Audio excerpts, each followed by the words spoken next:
Hello student, good morning. आज हम सम number 13 से शुरुआत करने वाले हैं। I am reading a question, you have to listen it carefully. A student in 12th standard commerce stream has to appear for exam in 7 subjects. It is necessary to pass in all the subjects to pass an exam. Certain minimum marks must be obtained to pass in a subject. In how many ways can a student appearing for the exam fail? So student, एक student है जो commerce के stream में exam देने वाला है, 7 subject की board की एग्जाम देने वाला है। It is necessary to pass in all the subject to pass an exam. Exam में पास होने के लिए हर एक सब्जेक्ट में पास होना बहुत ही ज़रूरी है। Certain minimum marks must be obtain to pass in the subject. हमें सब्जेक्ट में सर्टेन कितने नंबर्स मार्क्स चाहिए जिससे हम पास हो सकते हैं, उसको वो मार्क्स आने बहुत ही ज़रूरी है। So in how many ways can a student appearing for the exam fail, यानी जो स्टूडेंट एग्जाम देने वाला है वो कितनी तरीके से फेल हो सकता है, ये हमारा क्वेश्चन है। So let us start. So student look at here. सबसे पहले अकॉर्डिंग टू द क्वेश्चन जैसे दिया गया है, a student has to appear for exam in 7 subjects. Certain minimum marks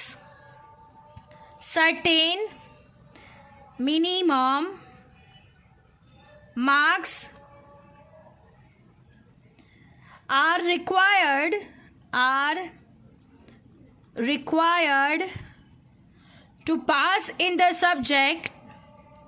to pass in the subject, right? A student has to appear for exam in 7 subjects. Certain minimum marks are required to pass in the subject. He fails if he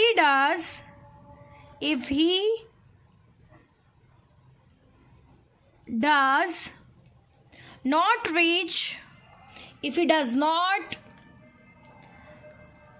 reach to the level of minimum marks.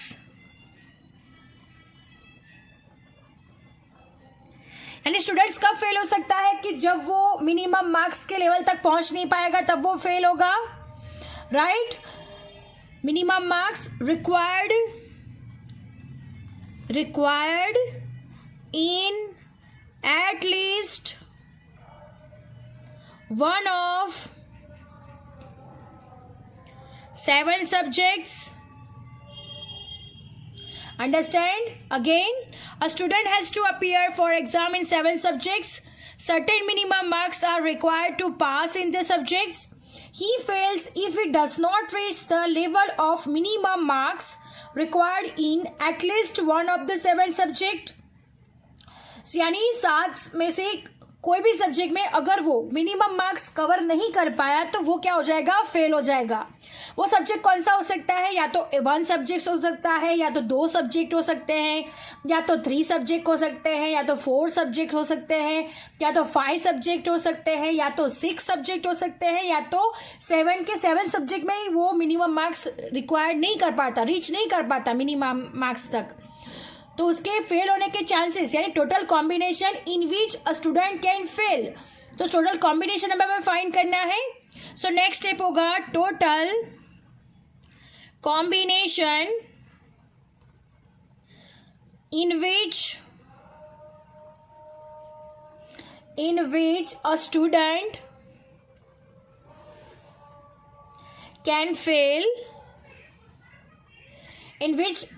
a student can fail, so student look at here, या तो वो 1 subject में fail हो सकता है, 7C1 7 में से एक सब्जेक्ट में फेल हो सकता है, या तो so student look at here. सबसे पहले हम टोटल कॉम्बिनेशन फाइंड करेंगे। Total combination in which a student can fail, right, total combination in which a student can fail, या तो वो 1 सब्जेक्ट में हो सकता है 7C1, और वो 2 सब्जेक्ट में हो सकता है 7C2, और वो 3 सब्जेक्ट में हो सकता है 7C3, और वो 4 सब्जेक्ट में हो सकता है 7C4, वो 5 सब्जेक्ट में हो सकता है 7C5, वो 6 सब्जेक्ट में हो सकता है 7C6, और वो 7 सब्जेक्ट में फेल हो सकता है 7C7।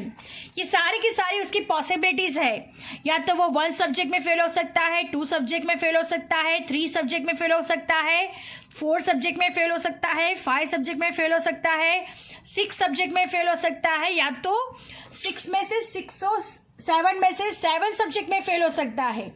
सो स्टूडेंट हम इसे इंडिविजुअली हर एक को सॉल्व कर देते हैं, उसका आंसर ला देते हैं, फिर उसके हम एडिशन कर देंगे। तो 7C1 का क्या होगा student, 7C1 is equal to 7 हो जाएगा, राइट। 7C2 इसको कैसे सॉल्व करेंगे, तो 7 इंटू 6, 2 इंटू 1, 2 3 जा 6, 7 3 जा 21, यानी 7C2 का आंसर आ रहा है 21। देन नेक्स्ट है 7C3, इसको भी अलग से सॉल्व करेंगे। 7 3 2 1, 7 6 5, 3 2 जा 6, 7 5 जा 35। अब नेक्स्ट है 7C4, 7C4 7 4 3 2 1, 7 6 5 4, 4 4 कैंसल, 3 2 जा 6 कैंसल, 7 5 जा 35। अब नेक्स्ट है 7C5, 7 6 5 4 5 4 3 2 1, यानी डाउन साइड अगर 4 स्टेप बैक गए तो अपर साइड भी 4 स्टेप बैक जाना है। अब 5 4 3, 5 4 3 कैंसल, 2 3 जा 6, 7 3 जा 21। Student look at here, 7C5 तक हम लोग सोल्व कर चुके हैं, अब 7C6 और 7C7 को सोल्व करना है।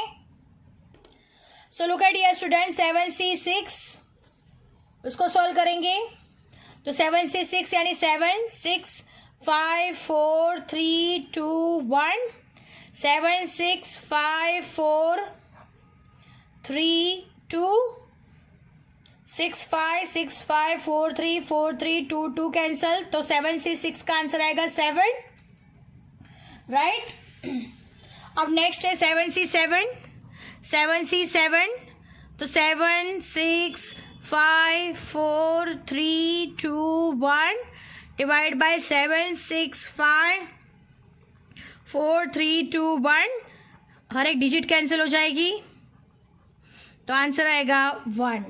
अब हमने सबका सब सॉल्यूशन कर लिया है, अब हम क्या करना है, एडिशन करने वाले हैं। तो फिर से लिखते हैं 7C1 plus 7C2 plus 7C3 plus 7C4 plus 7C5 plus 7C6 plus 7C7।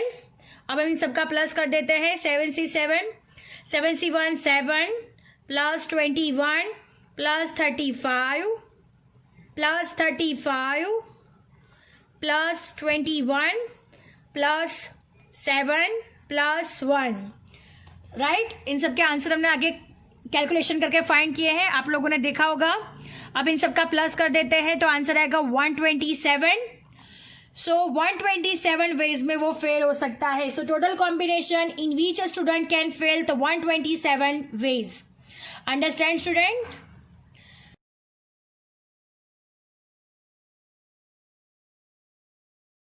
So student, our sum is over here. I hope you understand it very well. Thank you students.